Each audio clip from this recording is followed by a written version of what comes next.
Commander Vexcor of the Galactic Throne's Outer Rim Security Fleet had seen many battles. He had watched stars go supernova. He had survived the swarms of the Xylith Hive. He had even stared down a rogue pulsar.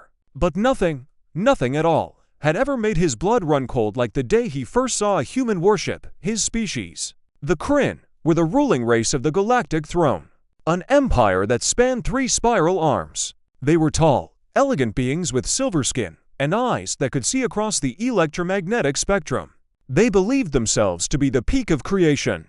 For 10,000 cycles, no one had challenged them. Then, a scout drone sent back an image from Sector 73-4G, a small, unremarkable yellow star, and around it, a species that had learned to fight like demons. Vexcor had been sent to observe, not engage. The humans called their world Earth. They had only just learned to leave their solar system.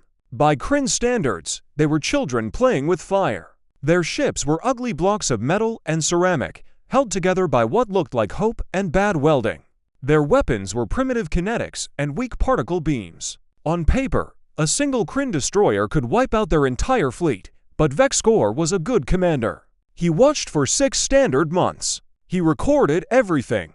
He saw how the humans fought each other first. He saw their world wars, their nuclear close calls, their endless, grinding conflicts over land, water, and ideas. He saw the look in their soldiers' eyes when they were cornered, not fear, but a terrible, burning joy. They didn't just fight to win. They fought to make sure the other side could never fight again. He recorded the footage of a human mining colony under attack by space pirates. The pirates, a brutal species called the Grishik, had 50 ships. The humans had 1 broken-down patrol cutter. The cutter's captain broadcast a simple message: "We are not trapped out here with you. You are trapped out here with us." Then, the human ship rammed the pirate flagship at full speed. Both ships exploded. But the humans had already evacuated their crew via escape pods. They had planned the suicide run from the start. The remaining Grishik fled. They never returned to human space. Vexcor compiled a holographic report. He titled it Strategic Observation, Species Designation Human, Classification, Omega Level Threat, Recommended Action, Total Avoidance. Do not engage. Do not provoke. Do not approach. He traveled back to the throne world, Krynner, a planet of crystal spires and golden skies. He requested an audience with the Galactic Throne itself, not the physical chair, but the council of 12 High Admirals who ruled the Empire. They were old, proud, and very, very bored. High Admiral Thalvine, a female with a scar across her third eye, waved a hand. "Commander Vexcor, you requested an emergency session. Explain." Vexcor stood at attention. His silver skin was pale. "High Admirals, I have returned from Sector 734G. I bring a warning. The species known as humans must be left alone. We must redraw the galactic maps and remove all routes that pass within 50 light-years of their space." A ripple of laughter went through the council. Admiral Korvash, a fat Kryn who had never seen a real battle, leaned forward. 50 light-years? Commander, that would require rerouting trade convoys for 3 sectors. It would cost billions of credits. What is so dangerous about these primitives? Do they have super weapons? Planet killers? No, High Admiral, Vexcor said. Their weapons are inferior. Their ships are slow. Their shields are laughable. Then why? Asked Thalvine, her voice sharp. Vexcor activated his holographic report. Images flickered in the air.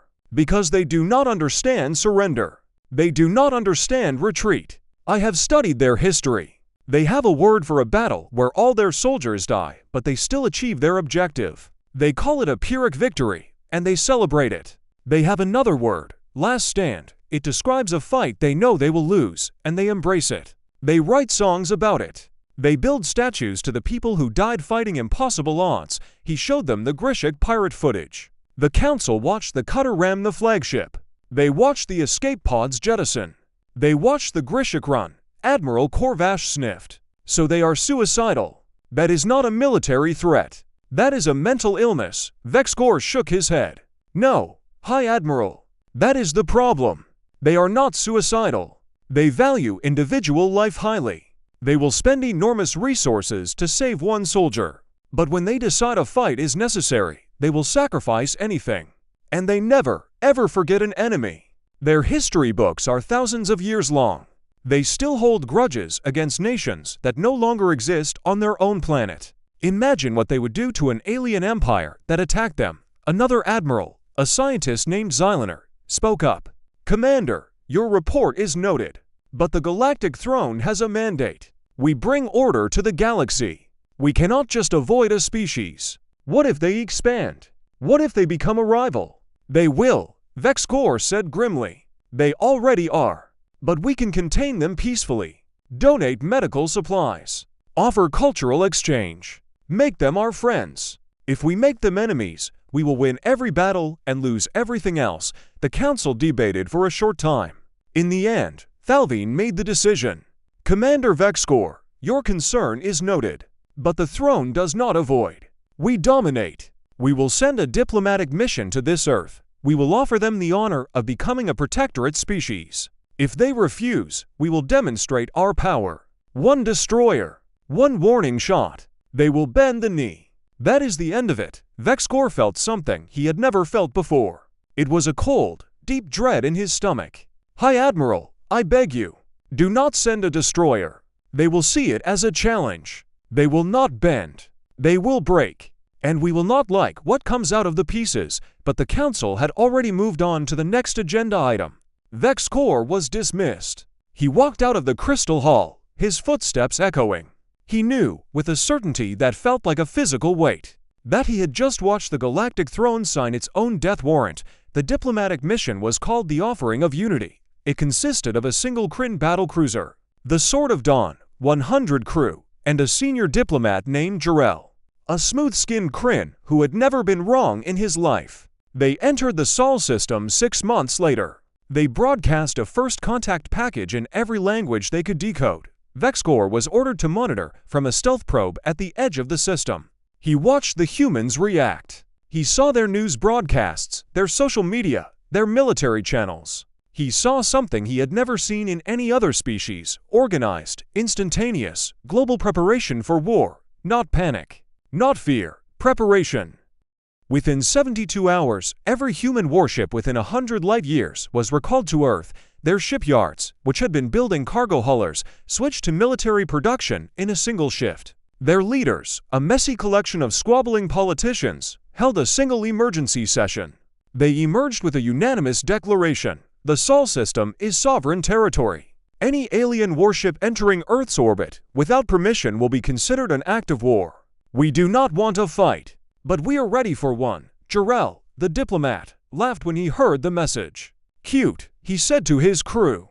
They think they have a choice. Prepare a landing zone in their capital city. We will land the Sword of Dawn right in their main square.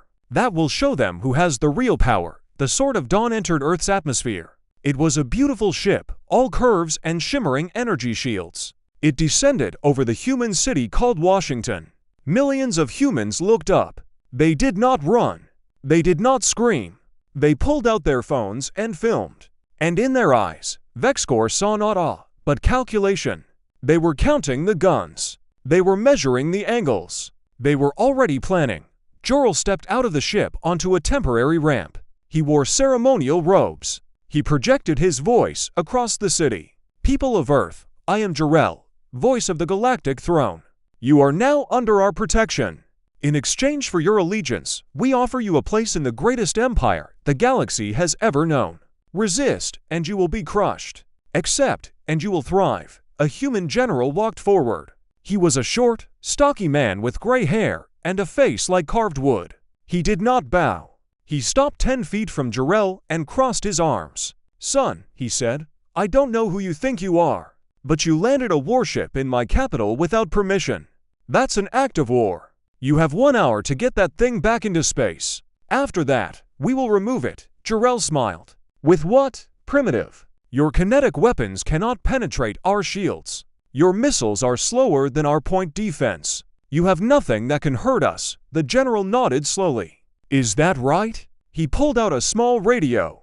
Edu, you hearing this? A voice crackled back. Loud and clear. Sir, you got a firing solution? Locked and loaded, sir. Just say the word. Jarrell's smile faltered. What is this? A bluff. The general smiled for the first time. It was not a warm smile. Son, We've been fighting each other for 10,000 years. We got really good at it. You think those shields of yours can stop a tungsten rod dropped from orbit? We call them rods from God. They're not fast. They're not fancy. They're just big, heavy, and moving at Mach 25. Your shields block energy. They don't block mass. One rod hits your ship, and you become a very flat, very dead pancake. Now, I'm going to give you 45 minutes, because I'm feeling generous. Vexcor, watching from the stealth probe, closed his eyes. He had seen the human kinetic weapons in his report. He had warned them. But the Council had dismissed it as primitive, and it was primitive. That was the terrifying part. The humans had taken the most basic physics imaginable and turned it into a planet cracker. Jarrell turned pale. His silver skin looked gray. He raised a hand to his communicator. "Get me the throne, now." But it was too late. Back on Crinner, the Council had been watching the live feed. High Admiral Thalvine had seen the General's smile. She had seen the look in the human's eyes. And for the first time in her long life, she felt fear.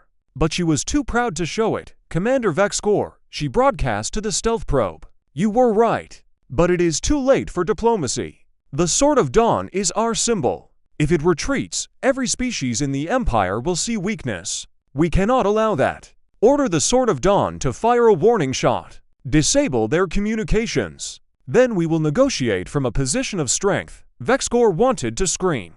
"High Admiral, you do not understand.